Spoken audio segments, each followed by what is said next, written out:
तो last episode में हमने देखा था कि मूशेक सब कुछ चाहने के लिए खुद ही हांजो की ओर बढ़ जाता है। तब हांजो भी अब मूशेक की ओर बढ़ते हुए अटैक को करता है, जिससे बचते हुए मूशेक सीधे इनके पीछे आ जाता है।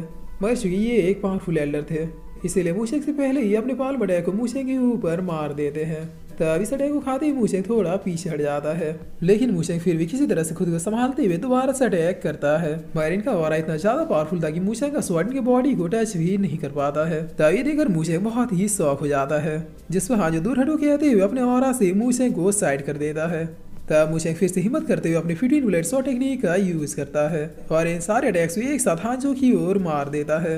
मगर हांजो भी अपने एक बहुत ही बड़े पाल्म अटैक को क्रिएट कर देता है, जिसकी वजह से इसके सामने मूशेक का ये अटैक वेस्ट हो जाता है।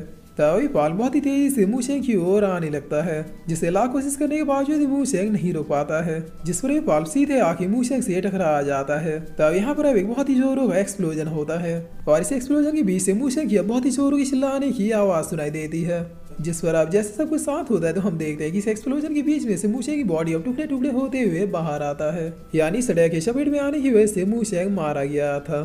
तब ये देखकर जून अब एकदम से सदमे में चली जाती है और ये मूशेक के साथ बिताए हुए अपने सारे पलों को याद करने लगती है। तब इन्हीं पलों को याद करते करते जून अब बेहोश हो जाती है, जिस वजह जोया भी अब रोते हुए कह दी हम लोग उसे नहीं बचा पाए, बल्कि उसने हमें बचा लिया। तब थोड़ी देर में यहाँ का बैरियर दोबारा से ब्रेक होता है और इस बैरियर के अंदर में से इन दोनों को बाहर फेंक देता है, जिसे देखकर हांजो कह रहे क्या ये बुढ़ा अभी तक जिंदा है।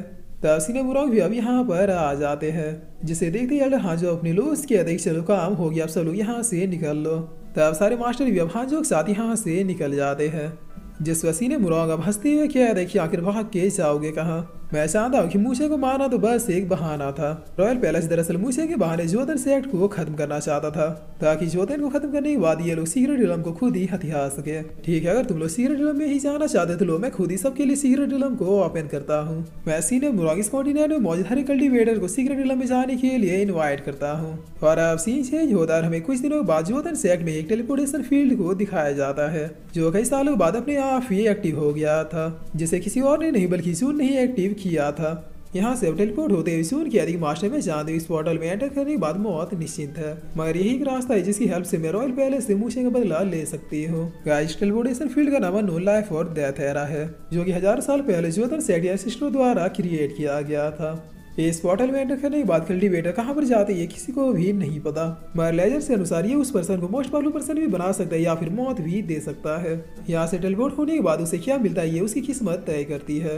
क्योंकि आज तक इस टेलीपोर्टेशन एरा से कोई भी वापस लौट के नहीं आया था, इसलिए इसे बंद कर दिया गया था। जिस पर इस टेलीपोर्टेशन एनर्जी को देखकर ये तीनों ही एल्डर बहुत ही तेजी से इस प्लेस की ओर जाने लगते हैं, लेकिन जून इनके आने से पहले यहाँ से टेलीपोर्ट हो जाती है। जिस वेल्डा वेल था रोते हुए किया देखी मेरी बच्ची आखिर तुमने ये क्यों किया। तब वेल्डा जोया किया देखी मुझे तुम देख रहे हो ना, ये स्कूल सी बच्ची ने तुम्हारी बदली के लिए कितनी बड़ी कुर्बानी दी। और अब सीन चेंज होता है, हमें जोतन सेट से काफी दूर माउंटेन के बीच एक फॉरेस्ट सीन दिखाया जाता है, जहाँ पर हम एक हेवनली टावर को देखते हैं, जो किसी और का नहीं बल्कि मूशेंग का ही टावर था। इस टावर के अंदर हम देखते हैं कि मूशेंग अभी भी जिंदा है। ये जिंदा है, इसी का देखो ये जिंदा है। जो फाइट में हुई इंजरियों को बीते दिनों में यहीं पर रह के हील कर रहा था, जिस पर अब हील हो जाने के बाद मूशेंग पॉइंट मास्टर से पूछता है कि आखिर कितने दिन बीते और बाहर क्या चल रहा है। तब पॉइंट मास्टर के याद बाहरी दुनिया के हिसाब से 1 महीने बीते हैं और सबको यकीन हो गया है कि तुम मर चुके हो। तब यहाँ पर हमें असली मुद्दा यानी फ्लैशबैक दिखाया जाता है कि आखिर मूशेंग जिंदा कैसे बचा। तो बात दरअसल ये है कि उस दिन जब मूशेंग को ये पता लग गया था कि वो इन लोगों से फाइट नहीं कर सकता, तब मूशेंग ने तुरंत ही पपेट मास्टर की चुपके से अपना ब्लड दे दिया था और अपना एक बिल्कुल ओरिजिनल पपेट क्रिएट करने के लिए कहा था, जिसके बाद मूशेंग सीधे हांजो से फाइट करने के लिए कूद गया था। लेकिन जब हांजो पाल अटैक मूशेंग की ओर बढ़ रहा था, तब हेवनली टावर की हेल्प से पपेट मास्टर इस अटैक के करीब पहुंच गए मूशेंग के पपेट को सामने रखे असली मूशेंग को लेकर यहाँ से निकल गए थे। और हेवनली टावर सिर्फ मूशेंग ही और उसके अंदर मौजूद लोग ही देख सकते हैं, इसलिए इन्हें यहाँ से निकलने में कोई परेशानी नहीं होती है।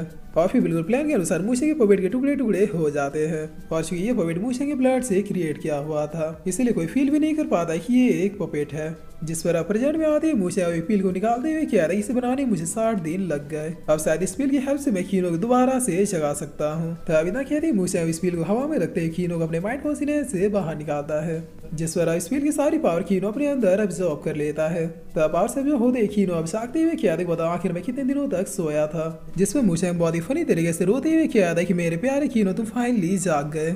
जब तुम मेरे साथ नहीं थे तब लोगों ने मुझे कितना ज्यादा बुले किया, लेकिन तुम अब जाके मैं बहुत ही ज्यादा खुश हूँ, मेरी खुशी रुक नहीं रही। तब कीनो कह रही अरे अरे ये जो टपक रही है आंसू नहीं है, जल्दी से पहले ऊपर खींचो, वरना अगर ये मेरे ऊपर गिरा तो फिर मैं तुम्हारा थोपड़ा बिगाड़ दूंगा। जिस पर मुझे कह रही तुम्हें जो बिगाड़ना है बिगाड़ लो, लेकिन मैं तुम्हें दोबारा से डीप स्लीप में नहीं जाने दूंगा। तब कीनो कह रही ठीक है वेल चलो मैं तुम्हें एक नई टेक्निक सिखाता हूँ। और इतना कहते कीनो मूछे को लेकर कुकुन के माइंड कॉन्शियसनेस के अंदर चला जाता है, जहाँ पर कुकुन मूछे को देख क्या रहा है कि आखिरी बार मूछे मेरे सपने में क्यों आ रहा है। तो कीनो क्या रहा है कि वैसे लिखी कि अब तुम दोनों मिलकर एक नई टेक्निक को क्रिएट करने वाले हो। जिससे सुने कुकुन बहुत ही भड़कते हुए कह रहा है कि मुझे कोई भी टेक्निक क्रिएट नहीं करने, और इतना कह दिया मूछे के ऊपर टूट पड़ता है। मूछे भी अपने पावर से अपेयर करते हुए किसी तरह से कीनो को मना ही लेता है। जिस पर अब ये सब चल ही रहा होता है तभी ये टावर हिलने लगता है। तब मूछे अपनी आँख खोलते हुए कह रहा है कीनो आखिर तुम हिल क्यों रहे हो। जिस वकीलों के आगे गधे में नहीं हिल रहा बल्कि ये टावर ही हिल रहा है। चलो बाहर चल के देखते कि आखिर मामला क्या है। तब टावर के बाहर हम देखते कि एक लड़का किसी लड़की के ऊपर अटैक कर रहा था, जिस पर ये लड़की बचते हुए अटैक करती है, मगर इस लड़की की कल्टीवेशन बहुत ही लो होने की वजह से इस लड़के को कुछ भी नहीं होता है। तब ये लड़का सीधे इस लड़की के पीछे आते हुए अपने पंच से हिट करता है, जिसकी वजह से ये लड़की जमीन पर गिर जाती है। तब ये लड़का हंसते हुए क्या कि आप भाग के कहाँ जाओगे। जिस पर ये लड़की कह रही रॉयल पैलेस बास्टर्ड देखना एक दिन आएगा जब तुम लोगों को भी कोई बहुत ही बेरहमी से डिस्ट्रॉय कर देगा।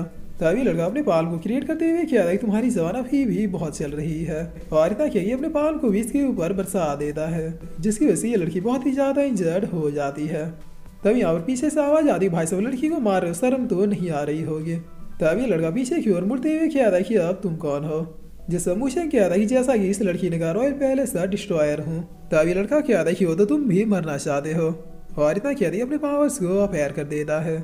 जिस पर मुझे भी अपने पावर्स का अपेयर करते हुए सामने की ओर एक शील्ड को क्रिएट कर देता है, जिसे ये लड़का अपने पंच से तोड़ देता है। तब मुझे एक बार कोई देर ही अपने स्वॉर्ड से अटैक करते इसे गाल पे एक कट लगा देता है, जिसके बाद इस्तेमाल करते तुरंत अपने 15 ब्लेड स्वॉर्ड्स को भेज देता है। तब ये लड़का भी अपने पंच से सारे अटैक को डॉस करने में लग जाता है, जिसमें मुझे अपने एक स्वॉर्ड के कट को इसकी ओर भेजता है। तब ये लड़का भी अपने एक बहुत ही बड़े पंच को क्रिएट करते हुए जैसे तैसे इस अटैक को डॉस कर लेता है। जिस पर अब मुझे क्या था चलो तुम्हारे ऊपर मेरे नई ट्रिक को आजमाया जाए। तब मुझे कितना किया दे कुकुन अब इसके पीछे अपेयर हो जाता है, जिस पर ये लड़का बहुत ही डरते हुए किया दे कि आखिर ये भद्दा राक्षस कौन है।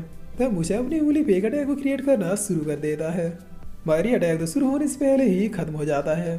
तब मुझे कीनोस पूछता है कि ये क्या हुआ, जिस पर ये लड़का बहुत ही हंसते हुए किया था कि मैं तो खामखाई नमूनों से डर रहा था। तभी मुझे कहीं अटैक सीधे इसके बालों से होता हुआ पीछे निकल जाता है, जिसकी वजह से इसके बाल और पीछे ग्राउंड दोनों ही उड़ जाते हैं। तब इस अटैक इम्पैक्ट को देखकर ये लड़का अपने पैंट में ही गंदा काम कर देता है, जिस पर मुझे किया था कि ये तो पहली बार था इसलिए इसका इम्पैक्ट थोड़ा कम हुआ, वरना तुम आज अपने पैंट में सुसु के साथ साथ छीछी भी कर लेते। और फिर मुझे किया था कि बताओ कि तुम हो कौन और ये सब क्यों कर रहे थे। तब ये लड़का क्या था कि मैं एक प्रोफेशनल ट्रेनेड कल्टीवेटर हूँ, तो मेरे मुंह से कुछ भी नहीं उगला पाओगे। जिससे मुझे एक और अटैक को सीधे इसकी ओर कर देता है।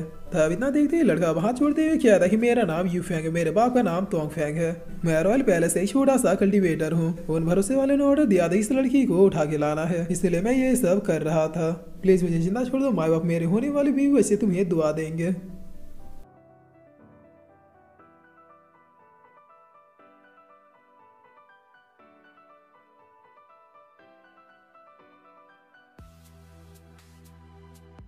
और फिर इसी के साथ ये एपिसोड यहीं पे खत्म होता है।